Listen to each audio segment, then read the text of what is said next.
গুরুত্বপূর্ণ কয়েকটি ইনসিডেন্টসের মুখোমুখি আমরা হলাম। কি কি কেউ কেউ গেস করতে পারেন গতকালকে কি হয়েছিল? হুম, বাজেট আর মিজান ভাই অ্যারেস্ট আর কোক স্টুডিও ঘটে নাই, কোক ফেস্টিভ্যাল ঘটেছে। তার আগের দিন কি ঘটেছিল? তারকেই 4-5 দিনের মধ্যে সীতাকুণ্ডে অগ্নিকাণ্ড, ভয়াবহ জায়গা। তো সামাজিক চাপ আর জনমত মিজান ভাইকে ছাড়িয়ে আনলো, এবং আমি ফারুক ভাইয়ের স্ট্যাটাস একভাবে শেয়ারও করছিলাম। সেই জায়গা থেকে বলা, একভাবে আমাদের বোঝাপড়ার জায়গাটা পরিষ্কার করে নেওয়া, সেটা হলো রাজনীতি বুঝতে বা রাজনীতি বলতে এখন আমরা আসলে কি বুঝি, কিছু বাস্তব উদাহরণ দিয়ে। ফারুক ভাই, আপনি যদি একটু শুরু করেন প্লিজ। যেমন রাজতন্ত্রে কিন্তু এই অর্থে রাজনীতি থাকে না, কারণ স্বয়ং রাজা যখন থাকে তখন সেটাই তার রাজার নীতিই রাজনীতি, ফলে আলাদা করে কারো রাজনীতি করার দরকার পড়ে না, রাজাই রাষ্ট্রের পলিসি ঠিক করে। তো বাংলাদেশের যে বাস্তবতা, সেখানে রাজনীতি নাই এই কথা প্রতিষ্ঠা করার জন্যই উদাহরণটা টানা। সেটা হচ্ছে রাজনীতির একটা বড় বিষয় হচ্ছে আসলে তো সার্বভৌমত্ব এবং তার যে ডিটেল মানে অধিকার সম্পদ সেটাকে বন্টন, এবং সার্বভৌমত্বের কার পক্ষে কার বিরুদ্ধে সেটাও স্পষ্ট করে চিহ্নিত করা, দাগায় দেওয়া। তো এবং এই যে সার্বভৌম জায়গাটা যেটা আমরা বলি আমাদের সংবিধান বা সব কিছুর ভেতরে, সেখানে একটা প্রতীক, যেটা এক ফরাসি তাত্ত্বিকের প্রতীক ব্যবহার করে বলছি, যে সার্বভৌমত্বের যে আসন মানে সিংহাসন, সেটাই সার্বভৌমত্বের আসন। গণতন্ত্রে সে আসনটা ফাঁকা থাকবে, তার একটু নিচে সংসদ বসবে, এবং সেখানে তার ভিতর দিয়ে যে জনপ্রতিনিধিত্ব সেইটা চলবে। ফলে সার্বভৌমত্ব মানে অ্যাবসোলুট পাওয়ার, সেইটা ওই ডেমোক্রেসির তরবারির মতোই শূন্যে থাকবে, সেটা কারো হাতে ধরা থাকবে না। তাহলে যখন ওই সিংহাসনে যে সার্বভৌমত্বের বা রাজনীতির যে সিংহাসনে যেটা শূন্য রাখবার কথা, কোনো ব্যক্তির ওখানে বসবার কথা না, সেখানে যদি কেউ বসে পড়েন, তখন আসলে রাজনীতির মৃত্যু ঘটে। তখন পুরো জিনিসটা চলে যায় ওই ফান্ডামেন্টাল জায়গায়, যেটাকে আমরা অনেকে বলেন যে জঙ্গলের নিয়ম, যে বল প্রয়োগ দিয়ে এটাকে মীমাংসা করা, কারণ ওই বসে থাকাটা বল প্রয়োগের ভিত্তিতেই হচ্ছে। ফলে পাল্টা বল প্রয়োগ ছাড়া এই রাজনীতি আর শুরু করা যায় না, মানে ওই আসনটাকে আবার শূন্য করা ছাড়া, রাজাকে আবার সরিয়ে ফেলা ছাড়া, আবার জনগণের হাতে সার্বভৌমত্বের যে টুকরা টুকরা চেহারা হিসেবে এই দল সেই দল, ওই গোষ্ঠী সেই গোষ্ঠী এবং কিছু নীতিমালা, সেটা শুরুই হতে পারে না। আপনি রাজপথে যদি ওরকম কেউ দাঁড়িয়ে থাকে যাকে আপনি আঘাত করাটা হচ্ছে অপরাধ হবে, এমনকি রাষ্ট্রদ্রোহ হয়ে দাঁড়াবে, এবং তাকে হত্যা করাটা আবার পাপও হয়ে দাঁড়াবে, দুরকমই যদি হয়, তাহলে আপনি ধর্মত এবং আইনত হচ্ছে আগাতে পারেন না। ফলে রাজনীতির শুরু হয় ওই জায়গা থেকে, যখন কেউ আর সার্বভৌম বলে কোনো একক ব্যক্তি না থাকে। তাহলে একক ব্যক্তির অধিকার যখন সর্বোচ্চ অধিকার, এবং সেখানে যখন একটা ট্রিনিটি মানে একটা পবিত্র পরিবার, যে হোলি রোমান চার্চের যে পবিত্র পরিবার ঘোষণা করেছিল, the father, the God, mother Mary and the child Jesus, এই যে হোলি ট্রিনিটি, বাংলাদেশেও দি ফাদার হচ্ছে দি মাদার মানে ডটার অ্যান্ড হার চাইল্ড, এই হোলি ট্রিনিটি কিন্তু আমাদের এই রাজনীতির জায়গাটায় বাকিদেরকে নিষিদ্ধ করে ফেলেছে। কারণ সে যখন নিজে হোলি হয়ে ওঠে, তার সমালোচনা যখন নিষিদ্ধ হয়ে যায়, তখন দাঁড়ায় যে ব্যক্তির যে কথা, যেটাকে আমরা বলেছিলাম যে জান ও জবানের স্বাধীনতা, আসলে সেটা তখন বন্ধ করে দিতে হয়। যখন জিনিসটাকে আপনি হোলি করে ফেলেন এবং সেটার সমালোচনা করাকে আপনি ডিজিটাল সিকিউরিটি আইন দিয়ে রাষ্ট্রদ্রোহ করে ফেলেন, তখন আসলে রাজনীতিটা থাকে না। এবং আমার ওই পোস্টের মধ্যেও বোধহয় একটা জায়গা ছিল, বা সীতাকুণ্ডের পোস্টে ছিল, যেখানে কোনো কিছু অপরাধ না, কেবলমাত্র প্রধানমন্ত্রীর সমালোচনা করা ছাড়া, কারণ সেটার তৎক্ষণাৎ বিচার হয়, ধরা হয়, ইত্যাদি করা হয়। কিন্তু আপনি এতজন মানুষকে পুড়িয়ে মেরে ফেলবেন, এটা এখনও অপরাধ কি অপরাধ না, কারণ এখনও তো মূল আসামিদের ধরা হচ্ছে না, তাদেরকে ফ্রেম করা হচ্ছে না। কিন্তু সে আরেকটা ওরকম নির্যাতন নিপীড়নের ঘটনার প্রতিবাদে সামিল থাকার জন্য মিজানুর রহমানকে হচ্ছে গ্রেপ্তার করা হলো। তো মিজানকে আমার মনে হতো, সেটাও বলি যে মনে হতো যে নূর হোসেন যে সাদা কালি দিয়ে তার পিঠে হচ্ছে লিখে ফেলছিল গণতন্ত্র মুক্তি পাক, তো সেটা তার কবর কিন্তু হয়েছিল প্রথমে ওই বেওয়ারিশ গোরস্থান, আমাদের রাজধানীর যে বেওয়ারিশ গোরস্থান, সেটা হচ্ছে ক্রসফায়ারে মরা বা রানা প্লাজায় মরা তাজরিনে মরাদের ঠিকানা কোথায়? জুরাইনের এই তার বাড়ি।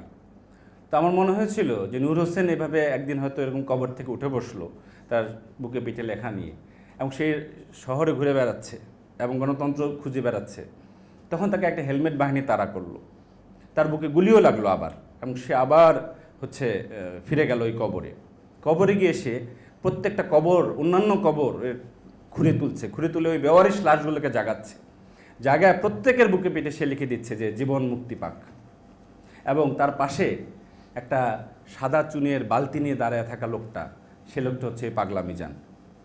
তাইলে একটা সময় মিজানের গ্রেপ্তারটা ছিল ইনোসেন্সের গ্রেপ্তার, যে ঠিক ওই অর্থে বাম রাজনীতি করে না, পেশাদার বিপ্লবী না, সে তার পরিবার নিয়ে 2 কন্যা সন্তান নিয়ে রাস্তায় দাঁড়ায়, এবং আজকে থেকে না, সে আওয়ামী লীগ করতো যে ইনোসেন্ট আবেগ থেকে, সে আবেগ থেকে একটা সময় সে সরে আসলো সুন্দরবন আন্দোলনের সময় নাগরিক আন্দোলন করতে করতে আজকে তাকে মনে হচ্ছে সবচেয়ে বড় বিপ্লবী, কারণ সে একা গিয়ে ওয়াসার এমডিকে ওই ময়লা পানির শরবত খাওয়াতে যায়, সে সুন্দরবন লং মার্চে মার খায়, টিয়ার গ্যাস যখন জলকামা নিক্ষেপ করে তখন সেটার উপরে দাঁড়িয়ে হরতালের সময় ওই টিয়ার বা যেখানে ড্রাইভাররা বসে সেখানে গিয়ে ওই লোহার খাঁচা ধরে ঝাঁকায়।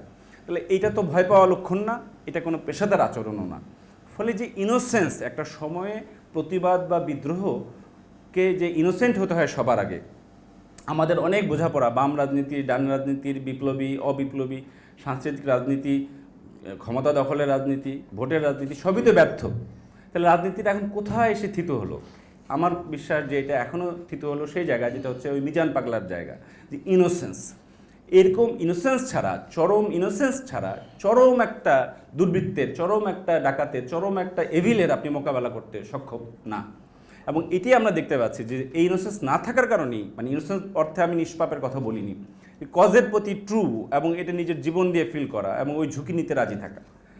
তো বাংলাদেশে ফলে যে উত্তর যে রাজনীতি নাই, এখানে একটা ওই অর্থে একটা এভিল পাওয়ার আছে, হোলি ট্রিনিটি হিসেবে যে নিজেকে প্রতিষ্ঠা করে ফেলেছে এবং ওই সিংহাসনে বসে আছে, যে সিংহাসনে বসা গণতন্ত্র নিষিদ্ধ, মানে রাজতন্ত্রের প্রত্যাবর্তন করার মতো নিষিদ্ধ ব্যাপার।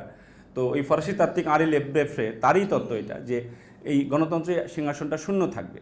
ফলে ওই শূন্য সিংহাসনে বসে পড়ার পর পাল্টা দিকে তো আসলে ওই সন্দেহভাজন জনগোষ্ঠী ছাড়া কেউ থাকে না, এবং সেই সন্দেহভাজন জনগোষ্ঠীর ভেতরে মিজানকে ঠিক সন্দেহভাজন প্রমাণ করা সম্ভব হচ্ছে না, কারণ তার ইনোসেন্সটা এক্ষেত্রে একটা বাধা সত্যিকার অর্থে। এবং যেখানে জনমতের চাপটা কেন তৈরি হলো, তার ইনোসেন্সকে বিশ্বাস করে, যেটা ঠিক গণ অধিকার পরিষদের নাদিম হাসান, একই দিনে তাকেও তার আগের দিন গ্রেফতার করা হয় বা গুম করা হয় কিছু সময়ের জন্য, পরবর্তীতে তাকে ছেড়ে দেওয়া হয়েছে তাকেও।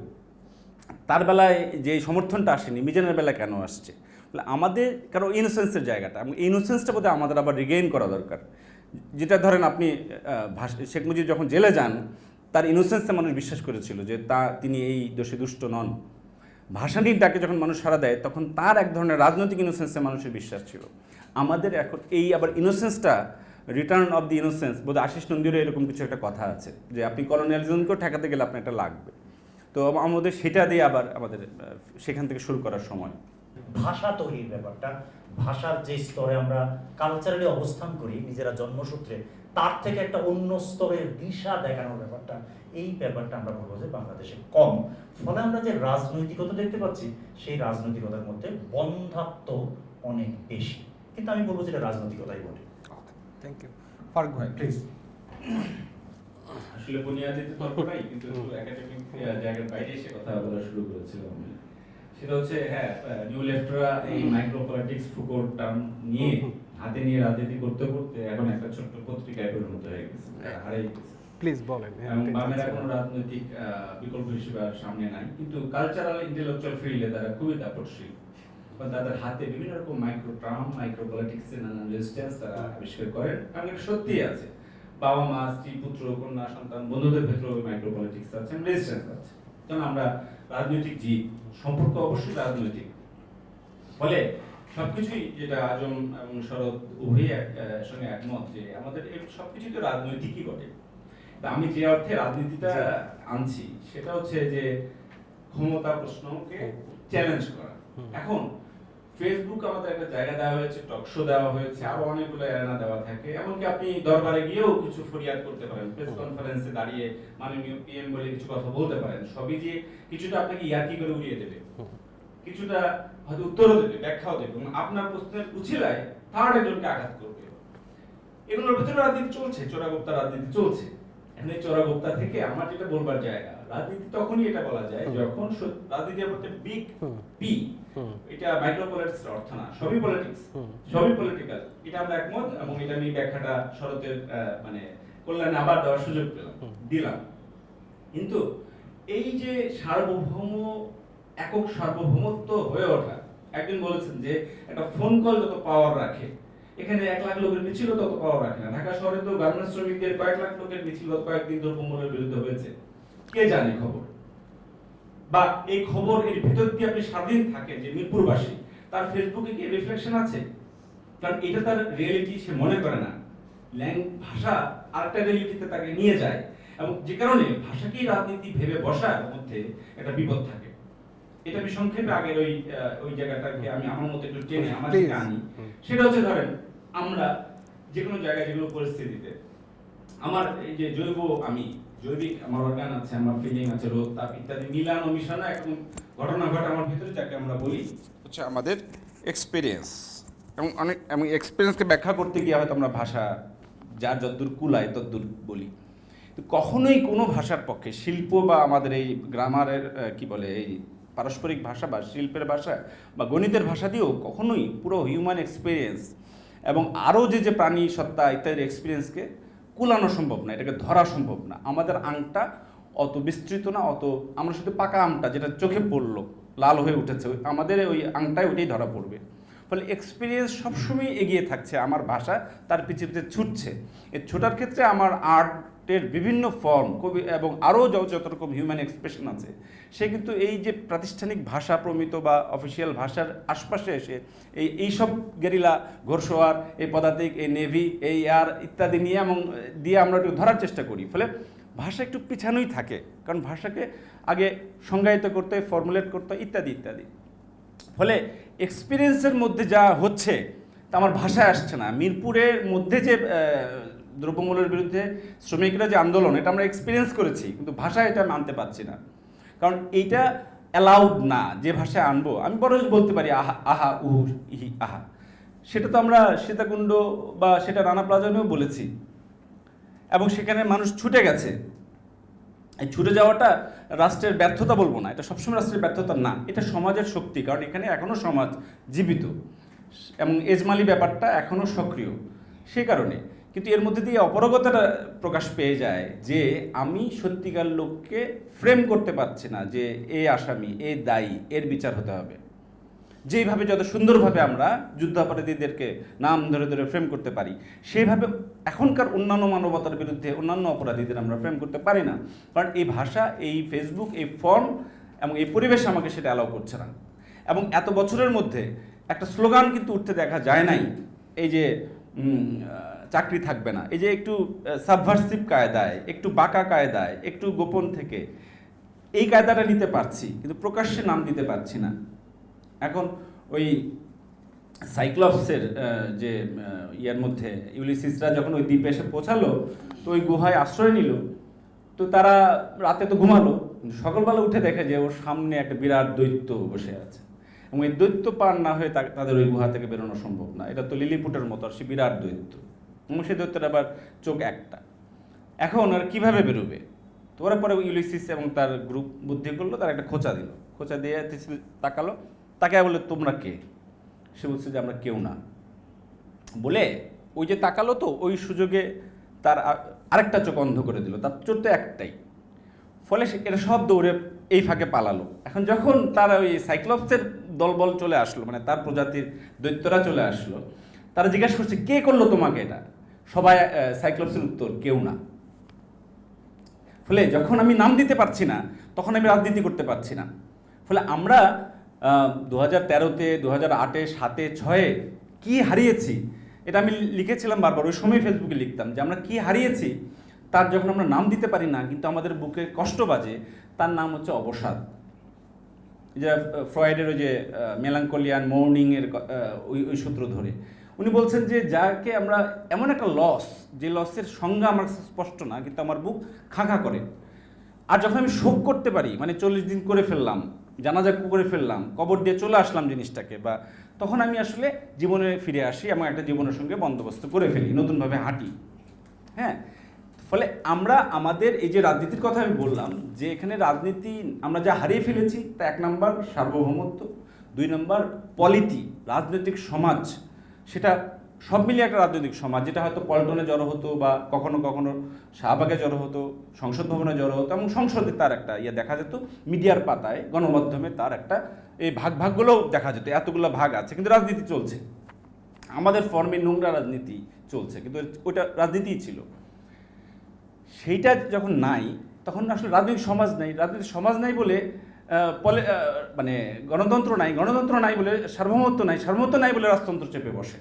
ফলে এই অর্থে আমি বলি যে এখানে এক ব্যক্তি যখন সার্বভৌমত্বের শূন্য সিংহাসন থাকবার কথা সেখানে বসে পড়েন, তখন ওই অর্থে রাজনীতিটা আসলে থাকে না। আমরা আমাদের রাজনৈতিক পরিভাষার ভিতরে নাম দিতে পারি নাই যে আমাদের এই সংকটটার চেহারা কি।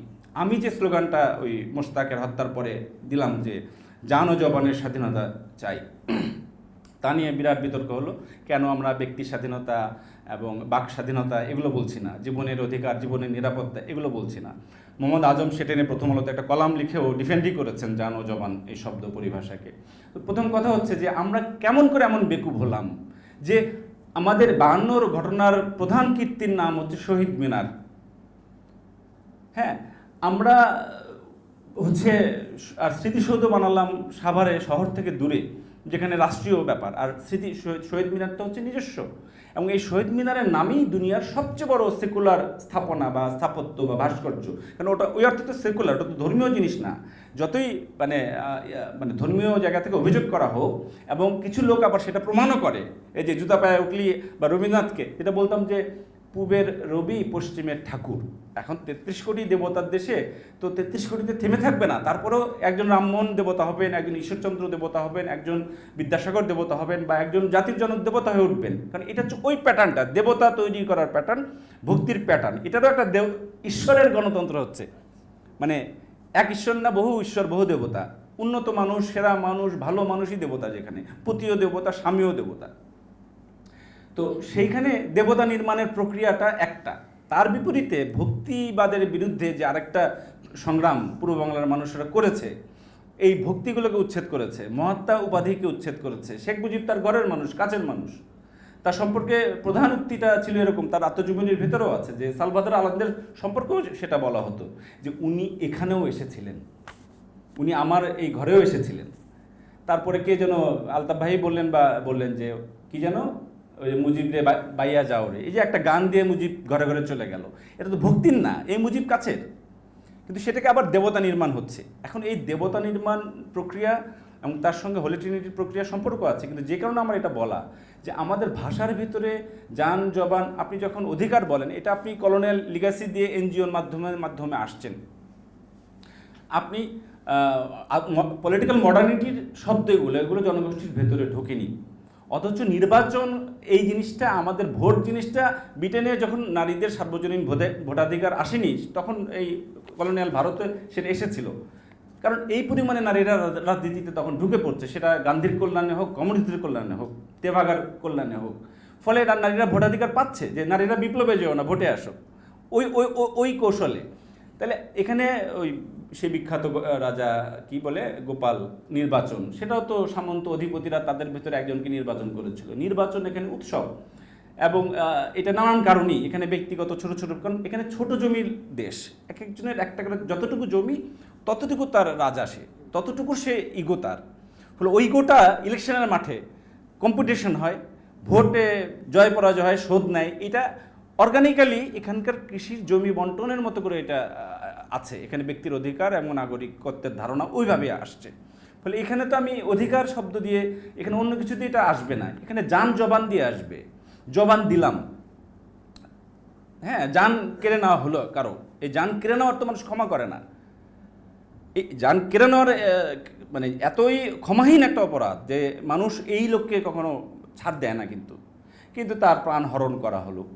যেন অনেক দূরে কীভাবে যেন একটা বল্টু চেপেটে করা কাজটা করা হয়েছে, কিন্তু যানহরণের মধ্যে কেউ কাউকে হত্যা করলো, এই কেউটা থাকে। তো আমি একটা কেউ কেউ কেউ অন্য কেউ আর কেউ এইসব নিয়ে একটা গল্প আছে যে এই দেশে শুধু কেউ আছে, কিন্তু কেউ না কেউ সেটা স্বীকার করে না, ফলে অন্য কেউ সেটা একটা ইন্ধন দেয়, কিন্তু কেউ তো জানে যে কেউ নাই। ফলে এই যে কেউ, এই পরম কেউ হতে যখন থাকে তখন আমরা কেউ না কেউ পর্যন্ত হতে পারি না, আমরা অন্য কেউ হয়ে যাই, আদার হয়ে যায়। এই আদারীকরণটা রাজনীতির বুনিয়াদটা, রাজনীতি শুরু করতে হলে এখান থেকেই করতে হবে। এখন সেখানেই ওই বুনিয়াদি প্রাইমারি আদিমতম দাবি হচ্ছে জান ও জবানের স্বাধীনতা। সেটা আসলে 500 বছর আগেও বলা যেত, 5000 বছর আগেও বলা যেত। যিশু যখন বলতেছে তোমার প্রতিবেশীকে হত্যা করো না, এটা সেই যুগের দাবি। তা আমি বলছি আমরা ওই প্রি পলিটিক্যাল ওই পরিস্থিতিতেই পড়ে গেছি যেখানে এখন এইটুকু দাবি করতে হচ্ছে, তারপরে না আমরা অন্যান্য জিনিস ইত্যাদি বলতে পারি। ভাষার জায়গা থেকে শুরু করি। না, আমি যেটা বলছিলাম যে এক্সপিরিয়েন্স হচ্ছে দিগন্তের মতো থাকবে। আমি কখনোই যখন আমি ওখানে পৌঁছাবো তখন সেটা আরো দূরে চলে যাবে। এটা হিউম্যান নেচার, বা এটা হচ্ছে কনসাসনেসের নেচার। কারণ সে যখন কনসাস হয় সেটা একটা ওয়ান টাইম প্রক্রিয়া, ঘটনা না, এটা একটা প্রক্রিয়া। ফলে তার সচেতনতা যত বাড়ে তত সে দূরেরটা দেখতে পায়, মানে আরো অস্পষ্ট জিনিস তার আওতার মধ্যে আসে। ফলে সে ওইটা আধা দেখলাম না এরকম মনে হয়। তার মানে সে বুঝলো আমি জানি না। কিন্তু আমি যদি ভাবতাম যে দিগন্ত বলে কিছু না, একটা বদ্ধ ঘরে থাকি, তাহলে তো আমি ওটার ভিতরে আমি ভাবতাম, অন্য রং চিন্তা করতাম। ফলে আমি এটা বলছি হিউম্যান ফ্যাকাল্টি সে যেহেতু সে অ্যাক্টিভ সত্তা, তার এক্সপিরিয়েন্স কোটি মানুষের কোটি রকম, আমার নিজের ভিতরেও আমার অনেকগুলো সেলফ। ফলে এটা কখনোই এটা কোনো ক্রাইসিস না। এই কারণেই এটা হিউম্যান ড্রাইভ, আমাদের চিন্তা সমাজ ইত্যাদির বিকাশ ঘটবে এবং এটা ভাষাকেও বিকশিত করবে। ফলে এটা ভালো ব্যাপার। কিন্তু রাজনৈতিক যে আমরা যে অর্থে এক্সপ্রেশনের কথা বলছি, যেমন ফুকোর ব্যবহার করলে যদি বলি যে উনি ওই অ্যাকুলেটিভ নলেজের ভেতরেই সেটা আবার ডেলিউজন ভাবে ব্যাখ্যা করছেন। উনি বলছেন যে এই যে ভাষাটা আমরা জানি কিন্তু ওটাকে অন্যভাবে ব্যাখ্যা করছেন, যে ভাষার একটা কন্টেন্ট, একটা এক্সপ্রেশন থাকে, এই কন্টেন্টেরও আবার একটা মানে ফর্ম থাকে, একটা সাবস্টেন্স থাকে। তাইলে এই যে ভাষা, তার সেটার একটা কন্টেন্ট আছে, সেই কন্টেন্টের একটা ফর্ম আছে। বলছেন যে ফর্মটা হচ্ছে প্রিজন, যেখানে একটা কারাগার, এবং সেখানে অনেক কিছু মানে যা কিছু সেয়েবল, যা কিছু বলা সম্ভব, যা কিছু দেখা সম্ভব, যা দৃশ্যমান, সবই ওই প্রিজনে দেখা সম্ভব। এক জায়গায় বসে ওই যে প্যানেপটিকনের ধারণা দেখে। কিন্তু মূল জায়গাটা হচ্ছে যে এই যে প্রিজন, এটা কিসের উপর প্রতিষ্ঠিত? এই যে কন্টেন্টেরও আবার সাবস্টেন্সের জায়গায় আসছে, কন্টেন্টেরও আবার একটা বুনিয়াদের জায়গায় আসছে, সেটা হচ্ছে পেনাল কোডের উপর প্রতিষ্ঠিত প্রিজন। ভাষা তেমনি ব্যাকরণের উপর প্রতিষ্ঠিত। আর এই পেনাল কোডের মাধ্যমে কারা বন্দী, বন্দীরা কারা? আমরা যারা ভাষাভাষীরা, আমরা ভাষার দ্বারা বন্দী। তাহলে এই যে বন্দী, পাখিটা বন্দী ছিল দেহের খাঁচায়, তো পাখিটা তো ছটফট করছে কি যেন বলবার জন্য, ডানা ঝাপটাবার জন্য, কিন্তু দেহ নামক খাঁচা, ভাষা নামক খাঁচা ছাড়া সে তো বসতেও পারবে না কোথাও। সে তো সারাদিন কি আকাশে উঠবে? তা তো বসবার একটা দণ্ড লাগবে। সেটা গাছে বসলে সে বনের পাখি, তার ভাষা হয়তো একরকম। যখন আমি ভাষার ভেতরে ঢুকি, আমি একটা সিস্টেমের ভেতরে ঢুকি, আমি একটা প্রিজন হাউসে ঢুকি। এখন এই প্রিজনেও শাসন করেন অধ্যাপকরা, বিশ্ববিদ্যালয়েরা, ব্যাকরণিকরা, যারা লিখছেন, আজম ভাই যারা সমালোচনা করেন, সম্পাদকেরা বটে, তারাও করেন। তো আবার ওই সম্পাদক এবং ওই হচ্ছে অধ্যাপক, তিনিও কিন্তু ওই প্রিজন হাউসেরই বন্দী একসঙ্গে, কারণ তাকে ওই পেনাল কোড দিয়ে, তাকেও ভাষার ব্যাকরণ দিয়ে। আমরা যেখানে বন্দী, আমাদের এক্সপ্রেশন বন্দী, সেটা তো হচ্ছে যে একটা ডিজিটাল সিকিউরিটি আইন, তেমনি সংজ্ঞায়নের বিপদ। ওই যে একটা মাহমুদ মামদানি একটা রিভিউ আমাদের এই প্রতিচিন্তা সংখ্যায় বেরিয়েছে, যে পার্মানেন্ট মাইনরিটিস বইয়ের, উনি আমরা তো জানি যে হচ্ছে ডিভাইড এন্ড রুল, কিন্তু তার আগে আসলে আগের জায়গাটা হচ্ছে যেটা কলোনিগুলো করেছিল, ডিফাইন এন্ড রুল। আগে ডিফাইন করব কে আমার কে ভালো কে খারাপ, কে মুক্তিযুদ্ধের পক্ষে, কে মুক্তিযুদ্ধের শত্রু, কে উন্নয়নের বন্ধু, কে উন্নয়নের শত্রু, কার চুবানি দিতে হবে আর কাকে আবার একটু তুলে আনা যাবে একটু চুবানি দিয়ে। তো এই যে ডিফাইন করা, এই ডেফিনেশনের মধ্যে আমরা ভীত থাকি, এই ডেফিনেশনের মধ্যে যাতে আমরা না পড়ি। আমি তো আন্দোলন সংগ্রাম প্রতিবাদ সব করবো, কিন্তু আমি রাজাকার খেতাব খেতে ভয় পাই। এবং আমাদের বলা হয়েছে যে ওই যে মানে কেউ না, কেউ ওনাদের সঙ্গে কথা বলো না। ওই এর একটা মানে ডিজিকে লিখছিল না, কে যেন লিখছিল ওই সাপ ফিল্মটা ধরে, যে ওই জঙ্গলে বা একটা ভিলেজ একটা সিনেমা আছে, আপনারা দেখতে পারেন। হ্যাঁ, শ্যামবেনিগালেরটা আরেকটা ওই হলিউডি আরেকজনের। তো ওখানে হচ্ছে ভিলেজের লোকেরা একটা আদর্শ সমাজে থাকে, ওরা শহর ছেড়ে চলে গেছে ওখানে, এবং বলা আছে যে বন এই যে সীমান্তের বাইরে যাওয়া যাবে না। হ্যাঁ হ্যাঁ হ্যাঁ, যে ওখানে গেলে ওখানে কে থাকে, ওখানে হচ্ছে তারা থাকে যাদের সঙ্গে আমরা কথা বলি না। আমি তো ওই লোকের মধ্যে পড়ে যেতে পারি না, ভয় পাই যে আমার সঙ্গে আর কেউ কথা বলবে না, আমি যদি একবার চিহ্নিত হয়ে ডিফাইন হয়ে যাই। এই যে মনের ভেতরে সবচেয়ে বড় ভয়।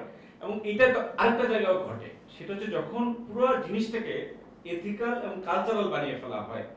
আগেকার যে রাজনীতি ছিল, আওয়ামী লীগের জনসভায় বাম যাচ্ছে, অনেক টুপিদারি যাচ্ছে, বহু কিসিমের, কেউ এখানে ওই জনসভায় যে এক ধরনের লোক যাবে আর টুপিদারি যাবে না, এটা কিন্তু ছিল না 90-এর 80-তে। বা বিএনপি জনসভাও মানে একই লোকই এদিক ওদিক আছে, কিন্তু এই লোকটার হয়তো স্লোগান ভিন্ন, এই লোকটার স্লোগান ভিন্ন।